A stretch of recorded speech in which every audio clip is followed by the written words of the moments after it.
Volharding help 'n mens floreer. Vandag gesels ons oor volharding deur klein aksies. Soms voel dit asof 'n mens heeltyd in 'n maraton is vol werkdruk en selfs persoonlike teëspoed. En tog is daar mense wat uitstekend daarin slaag om te floreer in sulke tye. Hulle beskik oor wat Angela Duckworth beskryf as grit, G-R-I-T. Grit is daardie innerlike krag wat jou laat aanhou. En Angela verduidelik dat ware volharding nie begin met groot spronge nie, maar met klein, konsekwente aksies wat oor tyd heen momentum bou. En hierdie klein aksies soos om een taak af te handel op 'n keer, 'n kort wandeling te neem, 'n gesprek met 'n kollega te voer, dit word alles boustene vir groter veerkrag.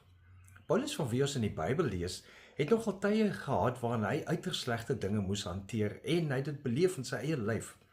En tog het hy met God se hulp ook hierdie innerlike volharding as grit gehad. En ons lees hoe hy dit formuleer in Romeine 5 vers 3 tot 4. Hy sê dis nie al nie. Ons verheug ons ook in die swaar kry, want ons weet swaar kry kweek volharding. En volharding kweek egtheid van geloof. En egtheid van geloof kweek hoop.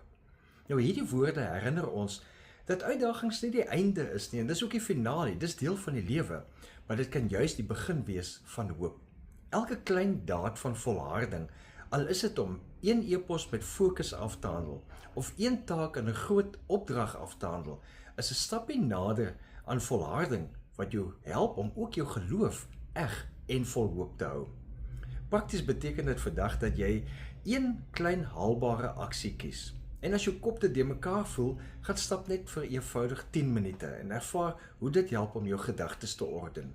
Neem een taak en stel jou alarm vir 40 minute en werk met volle aandag, volle fokus in daardie tyd. En geen nie aandag dan aan ander oproepe, WhatsApps of wat ook al wat deurkom nie. Vier hierdie klein oorwinning, al is dit hoe gering. Jy kan jou beloon met 'n koppie koffie, met 'n vinnige gesels met 'n vriend, of net 'n klein tydjie sit en ontspan. Maar dit gaan hier oor volharding deur klein aksies wat uiteindelik weer hoop bring. Leef geïnspireerd.